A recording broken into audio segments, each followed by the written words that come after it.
انسان کے سامنے آنسو بہانا بے عزتی کی بات ہے، استغنا کے خلاف۔ اپنی حاجت لوگوں کے سامنے بیان بولو نہ کی جائے۔ اگر آپ نے کر دی، آپ کسی کے سامنے رو دیے، اس کی نظر میں آپ کی عزت کیا ہو جائے گی؟ کم۔ مت رو، اپنے آنسو چھپاؤ لوگوں کے سامنے۔ ہمارے حضرت فرمایا کرتے تھے اپنی بیماریاں بھی چھپاؤ۔ کوئی بیماری ہے کس کے بیان کرو، بولو، لوگوں کا نہ گیت گاؤ، میرے یہ مسئلہ، میرے یہ مسئلہ، میرے گردے میں مسئلہ، میرے پھیپڑے میں مسئلہ، میرے کسی کے سامنے بیٹھ جاؤ نا، آج اپنے دکھ ایسے بیان کرے گا لپٹ کے رونے کا دل کرتا ہے اس سے، ایسے، حالانکہ فٹ فاٹ ہوگا۔ دیکھو مخلوق کے سامنے رونا، رو لیتا ہے انسان، کبھی پریشان ہوتا ہے تو رو لیتا ہے، ہر ایک میں توکل برداشت ایک جیسی نہیں ہوتی، لیکن اللہ کو مخلوق کے سامنے رونا پسند بولو نہیں ہے۔ میری عادت ہے، میں اپنے بھی کچھ معمولات کبھی کبھار بتا دیتا ہوں۔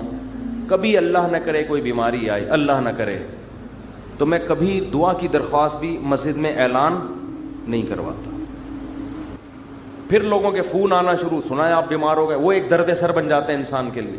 صرف ان لوگوں کو انسان بتا دے، اپنے چند بزرگوں کو جن سے اسپیشلی دعا کی درخواست کی جا سکتی ہے۔ بھئی طبیعت خراب ہے، آپ سے کہہ رہا ہوں کہ آپ میرے لیے دعا کریں۔ شور مچانے کی، لوگوں میں پبلش کرنے کی اس کو کی ضرورت نہیں ہے، یہ اللہ کو پسند نہیں ہے یہ عادتیں۔ آپ اپنے خاص خاص محبت والے چاہنے والوں کو بتایا کرو۔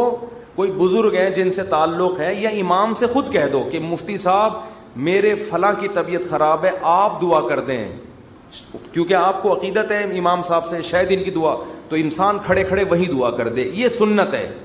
صحابہ نبی کے پاس آ کے یہ نہیں کہتے تھے کہ مسجد نبوی میں فلاں کے لیے دعا کروا دیں، صحابہ یہ کہتے تھے یا رسول اللہ آپ میرے لیے یہ دعا کر دیں، نبی اسی وقت کھڑے کھڑے ان کے لیے دعا کرتے تھے، اور بہت دفعہ سامنے قبول بھی ہو جاتی تھی۔ نبی صلی اللہ علیہ وسلم نے ایک دفعہ ارشاد فرمایا کہ میری امت کے 70,000 لوگ بغیر حساب کتاب کے جنت میں داخل ہوں گے جو اللہ پہ بہت زیادہ توکل کرتے تھے۔ تو ایک صحابی کھڑے ہوئے، حضرت عکاشہ، مجمع میں، انہوں نے کہا یا رسول اللہ میرے لیے دعا کر دیں، میں بھی انہی میں سے ہوں۔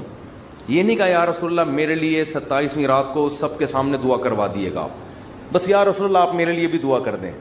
آپ نے فرمایا اے اللہ اللہم اجعل عکاشۃ منہم، اے اللہ عکاشہ کو بھی ان لوگوں میں شامل کر دے۔ جب حضرت عکاشہ کی دعا نبی نے مانگی، صحابہ کو تو جوش پیدا ہو گیا۔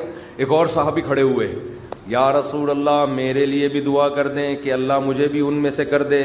آپ نے فرمایا سبقک بہا عکاشہ، عکاشہ سبقت لے گئے۔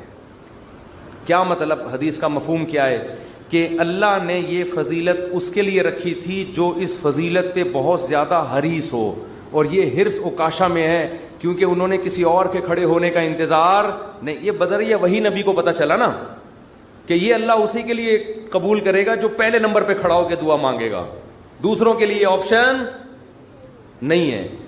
تو نبی سے تو ڈائریکٹ درخواستیں کی گئی ہیں۔ اس طرح علماء سے کہنا چاہیے کہ حضرت میرے فلاں کا مسئلہ ہے، یہ دعا کرا دیں، یہ کر دیں، یہ کر دیں آپ دعا، تو یہ ٹھیک ہے، لیکن اجتماعی پرچیاں دے دے کے دعائیں کبھی کبھار ٹھیک ہے، اس کا معمول بنانا ٹھیک نہیں ہے۔ اپنے غم کو کس کے سامنے بیان کریں؟ اللہ کے سامنے۔ اس کو پبلش کرنا آج فلاں کے ساتھ یہ مسئلہ